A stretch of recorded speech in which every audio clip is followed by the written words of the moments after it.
Sintonia da EBD. Sintonia da EBD. Sejam todos muito bem-vindos a mais um mergulho profundo nas nossas fontes de hoje. É sempre uma alegria imensa receber quem nos acompanha para desbravar textos e pesquisas que ajudam a moldar a forma como a gente enxerga o mundo. Com certeza. E a nossa missão nesta análise de hoje é explorar um dos relatos mais viscerais, dramáticos e visualmente impressionantes de toda a antiguidade. É uma narrativa de tirar o fôlego mesmo. Totalmente. O material que a gente tem em mãos hoje tem como tema central o famosíssimo capítulo 37 do livro de Ezequiel, mundialmente conhecido como o Vale dos Ossos Secos. Que é uma daquelas imagens que transcende totalmente a religião, né? Sim, exato. Já inspirou absolutamente de tudo, desde letras de músicas até grandes obras de arte contemporâneas e discursos políticos. E com toda a razão, porque é uma narrativa que prende a atenção logo de cara. E não apenas pela estética, que tem um quê de filme de terror ou de fantasia épica, mas pela profundidade psicológica e filosófica que ela carrega. Com certeza. E o que a gente vai fazer aqui hoje, independentemente das crenças de quem nos ouve, é analisar a anatomia dessa metáfora espetacular. O objetivo é entender como uma narrativa do mundo antigo consegue usar imagens visuais tão extremas para debater a essência da esperança, onde a lógica humana só consegue enxergar o fim absoluto. E o que eu achei brilhante nas fontes que estamos analisando hoje é a forma como o autor estrutura esse conhecimento. Em vez de ser apenas um amontoado de fatos históricos, o estudo usa ferramentas muito claras. Uma estrutura muito pedagógica. Exato, muito pedagógica. O material divide a análise em tópicos claros, destacando um tema e um texto áureo. Que é aquele verso inesquecível que resume a obra toda, né? Isso, e traz também uma verdade prática para os dias atuais, dividindo tudo em tópicos e subtópicos até culminar numa aplicação pessoal. É um mapa completo. Um guia de leitura fenomenal. E a grande provocação, o gancho que nos puxa para essa história é a seguinte pergunta: o que acontece quando o ser humano se depara com uma situação tão devastada, mas tão devastada, que a própria lógica decreta que é o fim definitivo? Essa é a premissa perfeita para a gente entrar no primeiro grande bloco dessa história, que descreve o cenário da visão. E, historicamente falando, a ambientação não poderia ser mais sombria. Bom, vamos desempacotar isso. A descrição que a pesquisa nos traz sobre esse vale, que está lá nos subtópicos 1 e 2 do material, é extremamente gráfica. Ezequiel relata ter sido levado a uma planície imensa. Historicamente, a gente sabe que esses vales amplos e abertos eram as rotas clássicas de grandes exércitos. Ou, de forma mais trágica, os campos de batalha, onde impérios inteiros se chocavam e legiões eram aniquiladas. Exato. Mas o que choca não é a geografia, é a mobília do lugar, por assim dizer. A mobília macabra, né? Bem macabra. O vale estava forrado de ossos humanos. E o texto original faz questão de destacar 3 características assustadoras sobre esses restos mortais. E cada detalhe importa muito para a construção da tensão do relato. Primeira, a quantidade. Eram muitíssimos ossos. Não era um pequeno acidente, era um massacre em escala industrial. Segundo, eles estavam espalhados pela superfície. Ou seja, não houve sepultamento. Nenhum. E na cultura do Antigo Oriente Próximo, ficar em sepulto, exposto aos elementos e aos animais, era tipo o grau máximo de desonra, de maldição e de abandono. O pior destino possível para alguém daquela época. E o terceiro ponto, que o autor da nossa fonte sublinha com muita força, é que os ossos estavam sequíssimos. Secos ao extremo. Mas espera aí. Trazendo isso para uma perspectiva mais racional.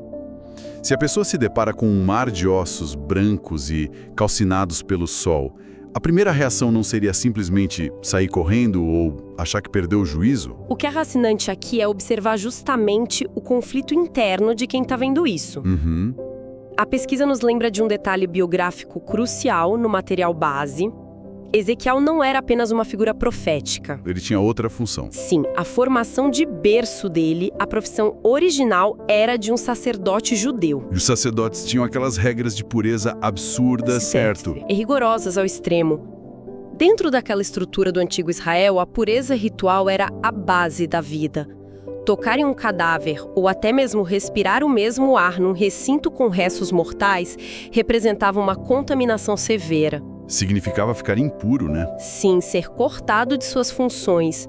O instinto natural de qualquer sacerdote ali seria fechar os olhos, tapar o nariz e fugir na direção contrária o mais rápido possível. Fugir correndo. Mas, no entanto, o relato o coloca exatamente no epicentro dessa impureza e desse caos irremediável. Nossa. Ele é mandado andar por entre os ossos. É um teste psicológico brutal. Sem dúvida nenhuma. E isso transmite uma mensagem que a nossa fonte explora muito bem no estudo. A ideia de que as forças de restauração e de transformação costumam operar exatamente nos lugares mais baixos, confusos e desolados da experiência humana. Ou seja, não existe isolamento higiênico. Exato. Não existe usar luvas brancas quando se trata de reconstruir algo que foi totalmente destruído. A reconstrução exige encarar a sujeira e a morte de frente. E para tornar isso mais palpável para o nosso mundo moderno, o autor faz paralelos fantásticos. É como olhar para as ruínas de uma grande empresa que faliu há décadas, onde o mato tomou conta dos galpões e o maquinário virou pura ferrugem. Excelente analogia. Ou num nível ainda mais íntimo, é como olhar para um projeto de vida, um casamento ou uma carreira que foi tão despedaçada pelo tempo e pelos erros que não resta nem sequer a lembrança emocional de como era a sensação de ver aquilo dando certo. A falência ali não é recente. Não, ela é antiga, crônica e absoluta. E é exatamente no ápice desse silêncio de morte que o nosso material aborda no subtópico 3, que acontece o diálogo central do relato. O diálogo divino? Isso. Uma voz divina rompe o silêncio do vale e faz a pergunta de $1 milhão a Ezequiel. Que é: acaso poderão reviver estes ossos? Exatamente. E aqui, agindo como advogado do diabo, essa pergunta soa quase sádica, não acha? Olhar para um pó calcificado e perguntar se ele vai sair andando. A resposta lógica, científica e racional é um gigantesco e ressoante não. Parece irônico, né? Mas o estudo aponta que há uma pedagogia profunda aí. E a resposta de Ezequiel é considerada de um brilhantismo ímpar. O que ele diz mesmo? Ele não diz não, mas ele também não dá um sim presunçoso ou artificialmente motivacional. Ele simplesmente responde: Senhor, tu o sabes. É uma esquiva diplomática ou tem algo mais profundo por trás disso? Tem muito mais. A nossa fonte destrincha essa resposta em algumas lições vitais sobre os limites humanos.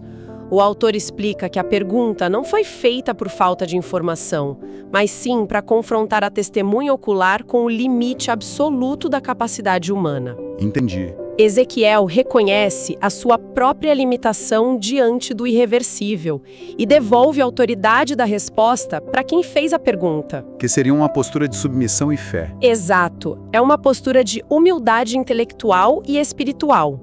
Ele está dizendo, basicamente: na minha lógica, a história acabou aqui. Se existe alguma outra variável nessa equação, ela não vem de mim. Nossa, isso é muito forte. E é a partir dessa admissão de impotência que o estudo avança para o tópico 2, que é a fase da ação. É aqui que a gente encontra o que o autor chama de texto áureo da narrativa. Que é o coração estrutural da lição de hoje. Aquele verso que está lá em Ezequiel 37, versículo 7, a ordem é dada para que ele fale, que ele profetize para os ossos. E o texto diz: enquanto eu profetizava, houve um ruído, um barulho de ossos que batiam contra ossos e se ajuntavam cada osso ao seu osso. Uma cena muito intensa. É uma cena totalmente cinematográfica. Se fizesse um filme hoje, o departamento de efeitos sonoros ia enlouquecer com isso. Com certeza. Imagina o som ensurdecedor, parecendo uma cena de Halloween ancestral, ou um efeito de computação gráfica macabro de milhões de ossos rolando pela terra e se encaixando. É uma imagem poderosa demais. Mas o material levanta um ponto sobre esse processo, logo no subtópico 1, que desafia a nossa intuição. Qual seria? A ordem inicial é para falar com os ossos. Falar com algo inanimado parece a definição exata de loucura. Pois é, não faz sentido nenhum. Mostra um princípio que permeia muitos textos antigos. a crença no poder criativo e performático da palavra. Que tem a ver com aquelas narrativas de criação, né? Perfeito. O estudo faz um paralelo disso com outras passagens onde a voz não apenas descreve a realidade, mas fabrica a realidade. Como quando Jesus chamou Lázaro. A ideia é que a declaração correta no momento correto carregue em si a faísca necessária para iniciar a ordem dentro do caos mais absoluto. E aqui é que a coisa fica realmente interessante. Porque a reestruturação que se segue não é mágica e instantânea numa tacada só. É um processo biológico detalhado e progressivo em 2 etapas. Sim, os subtópicos 2 e 3 detalham bem isso. A resposta àquela voz é um milagre anatômico. O relato descreve tendões surgindo, músculos e carne crescendo sobre as estruturas. E, finalmente, a pele cobrindo tudo como se o tempo estivesse passando de trás para frente. O exército se refaz fisicamente ali na frente dele. Exato, se refaz, mas, e esse é o grande mais do nosso mergulho hoje, o autor do material frisa um detalhe que muda tudo. O texto antigo declara: contudo, ainda não havia neles o fôlego da vida. Nossa, esse detalhe é tudo. Ou seja, o corpo estava estruturalmente impecável, mas continuava sendo um cadáver perfeito. Estava inerte. E é aí que entra o conceito que o material categoriza brilhantemente, como a verdade prática dessa história. Que é a aplicação para o nosso dia a dia, né? Sim. Essa verdade prática é a lição central que a audiência pode levar para qualquer área da vida. O autor afirma que a restauração externa, estrutural, é apenas metade do caminho. Ação perfeita das partes. No relato foi necessário um segundo evento, um sopro, uma inspiração externa. O sopro do espírito. Exato.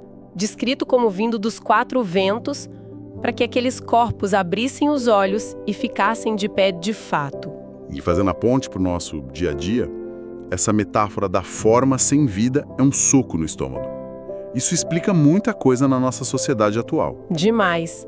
O estudo argumenta que é perfeitamente possível termos toda a estrutura de sucesso e ainda assim estarmos mortos por dentro. Dá para pensar fácil naquelas corporações gigantescas que têm organogramas impecáveis, escritórios com design de ponta, processos bem definidos. Tudo certinho no papel. Tudo perfeito no papel.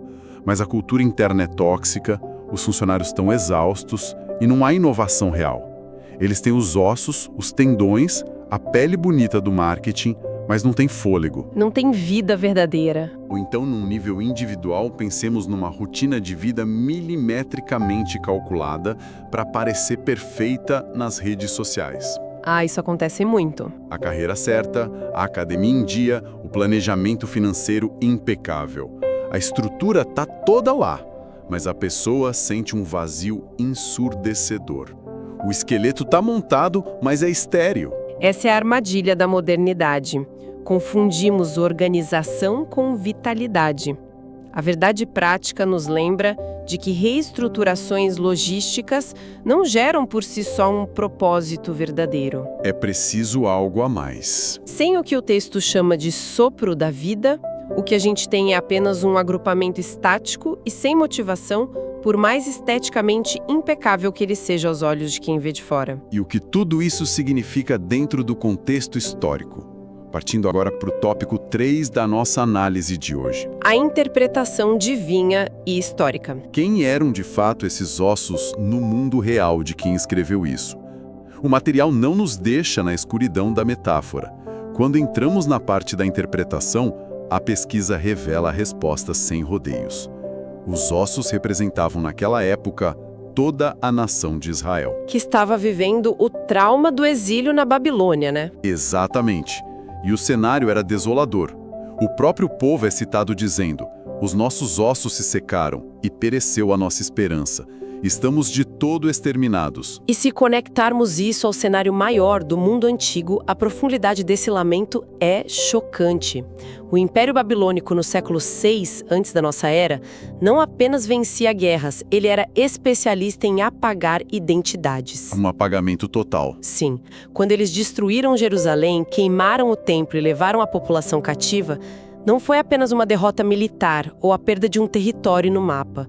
foi um aniquilamento psicológico e cultural. Era a destruição do eu coletivo daquela sociedade. Perfeito. O povo perdeu as suas instituições, os líderes, os símbolos de fé, tudo que dava sentido à existência deles. Foram engolidos. Eles foram assimilados por uma superpotência estrangeira. Então, quando dizem estamos exterminados, é um atestado de óbito identitário. Eles sentiam que o cansaço extremo havia vencido. Nossa, que peso! E a genialidade dessa interpretação no subtópico 1 e o motivo pelo qual esse texto sobreviveu por milênios é a forma como ele transita do fato histórico para uma dor universal. Uma dor que a gente entende hoje. Esse tipo de aridez onde o futuro parece um muro de concreto e a esperança seca na raiz é uma experiência profundamente humana. É a anatomia do esgotamento emocional que antecede a desistência. É impressionante e até assustador como um relato de 26 séculos atrás soa como se tivesse sido escrito ontem à tarde para descrever a crise de burnout ou de exaustão da sociedade moderna. Muito atual, né? Muito. E a fonte continua essa análise mergulhando num subtópico sobre o futuro, onde há uma promessa explícita no texto original que diz: abrirei as vossas sepulturas e vos farei sair delas. Esse é um ponto crucial da pesquisa. Sim, porque o autor do nosso estudo expande essa ideia de forma magistral. Ele tira o foco exclusivo do chão literal e mostra que as sepulturas contemporâneas podem assumir formas invisíveis e muito cruéis. É uma ampliação vital do conceito. A promessa de abrir túmulos torna-se a promessa de romper com qualquer tipo de aprisionamento definitivo. Prisões invisíveis. Exato. A análise indica que as sociedades e os indivíduos costumam cavar suas próprias sepulturas através de prisões emocionais, relacionamentos que nos sufocam, vícios crônicos e silenciosos. Traumas de infância também. Traumas carregados por décadas ou uma culpa tão antiga e pesada que simplesmente soterra qualquer potencial de futuro. Sair da sepultura é, portanto, o processo de readquirir a capacidade de sonhar. E ainda dentro dessa perspectiva do que está por vir no subtópico 3, a fonte nos apresenta de forma muito imparcial e analítica o que os teólogos chamam de significação escatológica. É um termo que parece complicado, mas tem um significado bem específico. Sim, para quem não está acostumado com o jargão, escatologia é basicamente o estudo das coisas que vão acontecer no fim dos tempos, o destino final da humanidade, de acordo com a visão de uma tradição religiosa. E a pesquisa aponta um detalhe histórico fascinante. A restauração física descrita pelos ossos, de certa forma, realmente aconteceu. O Império Babilônico caiu, o povo judeu eventualmente retornou à sua terra e reconstruiu a cidade e o templo. Sim, houve, de fato, uma recuperação demográfica e geográfica no passado. Mas não para por aí, né? Não. No entanto, o material argumenta que, dentro da visão teológica da narrativa, essa volta do exílio babilônico foi apenas um pálido ensaio, um evento em escala reduzida. Uma prévia do que estava por vir. Isso. A análise trazida pelas fontes defende que a verdadeira e completa restauração, aquela que envolve o sopro definitivo de vida espiritual completa, é vista, na verdade, como um evento ainda no futuro. E o estudo baseia isso em cruzamentos com outros textos, não é? Sim, perfeitamente. Para embasar essa visão de longo prazo, o autor faz uma ponte direta com o Novo Testamento, citando o apóstolo Paulo no capítulo 11 de sua carta aos Romanos. E como eles conectam isso? Ali a nossa fonte explica como essa antiga visão profética dos ossos secos foi reinterpretada e conectada à crença do cristianismo primitivo de que em um futuro distante haveria um despertar espiritual em massa. Ah, entendi. O material reporta, mantendo a objetividade histórica, que as tradições veem essa profecia como o prenúncio de um momento onde a nação antiga, de forma unânime, reconhecerá o seu caminho espiritual último. É uma forma incrível de mostrar como um único texto reverbera através dos séculos, né? Com certeza, adaptando-se e ganhando novas camadas de significado em diferentes épocas e tradições teológicas. É uma verdadeira viagem no tempo, saindo das planícies empoeiradas da Babilônia, passando pelos debates teológicos de Paulo no Império Romano, até chegar à tela do nosso celular hoje. Uma jornada e tanto. E para amarrar essa montanha-russa de conhecimento, o autor entrega a seção final do estudo que ele denomina de aplicação pessoal. É a hora de trazer para a realidade de quem nos ouve. Exato. Ele não deixa essa narrativa restrita aos compêndios de história antiga ou às previsões de um futuro intocável. A ideia é trazer o dilema direto para o nosso colo hoje. E ele propõe um desafio prático de reflexão que exige muita coragem. E a grande questão com a qual o texto finaliza não é uma ordem impositiva, mas uma indagação sobre a nossa própria honestidade emocional. Qual seria o desafio prático, então? O desafio proposto pela fonte é uma reflexão. Será que somos capazes de mapear a nossa própria trajetória e nomear as áreas que já consideramos irrecuperáveis? Aquelas áreas que secaram completamente nas nossas vidas. Exatamente. A proposta filosófica do estudo é que, em vez de assinar imediatamente o atestado de óbito de uma relação, de uma habilidade ou de um projeto, a gente adote a paciência de quem entende que o processo de juntar ossos, tendões e músculos exige tempo. É um processo gradativo. Sim, e exige, acima de tudo, a recusa em dar a última palavra à falência. O que, convenhamos, vai totalmente na contramão da nossa cultura do descartável, né? Totalmente. Se algo quebra, a gente joga fora e compra outro. Se um projeto falha, a gente apaga o rastro e muda de assunto rápido. Ninguém quer passear no Vale dos Ossos para ver se dá para montar alguma coisa de novo. Dá muito trabalho olhar para as ruínas, né? E é aí que reside o valor mais subversivo de se analisar esse material nos dias de hoje. Como assim? Aprender sobre o exílio da Babilônia tem o seu valor histórico claro, mas a utilidade contemporânea está em absorver essa perspectiva de que o fim da linha para os nossos recursos humanos e para nossa compreensão racional é frequentemente o exato terreno onde uma reconstrução inovadora pode começar. Onde a mágica acontece. Sim, quando a lógica decreta o fim, o impossível ganha espaço para trabalhar. E isso ressignifica completamente o conceito de fracasso. E isso levanta uma questão importante, aliás. Um pensamento que o material nos provoca de forma implícita e que fica flutuando como uma consequência natural de toda essa análise. Algo para a audiência refletir depois que a gente terminar? Exato. É algo para deixarmos ecoando na mente de quem nos acompanhou até aqui. Nós passamos muito tempo falando sobre a restauração, sobre como o Vale Barulhento de Ossos se transformou passo a passo em corpos organizados com tendões e carne antes de receberem o sopro. A estrutura veio antes da vitalidade. Isso. A pergunta que fica para reflexão é a seguinte: em quais áreas das nossas próprias vidas nós já construímos toda a estrutura, A rotina perfeita, o planejamento ideal, o cenário impecável, mas estamos ali apenas esperando o sopro de propósito e significado real para que aquilo de fato comece a viver. Porque a gente viu que ter a forma não garante ter a vida. Nossa, que perspectiva espetacular para fecharmos essa análise. Porque ter um exército de pé não significa nada se ele não tiver fôlego e um propósito claro para marchar, não é mesmo? É o fôlego que dá o sentido de tudo. Significados no dia de hoje. Foi uma conversa muito rica. Foi uma investigação e tanto, e acho que todos nós saímos do outro lado com lentes novas para enxergar as nossas próprias reconstruções e também as reestruturações sociais que nos cercam. Sem dúvida. Continuem questionando o que parece impossível, continuem buscando entender a diferença vital entre ter estrutura e ter fôlego e, acima de tudo, não tenham pressa em decretar o fim das áreas secas de suas jornadas. Um abraço gigante e até o nosso próximo mergulho.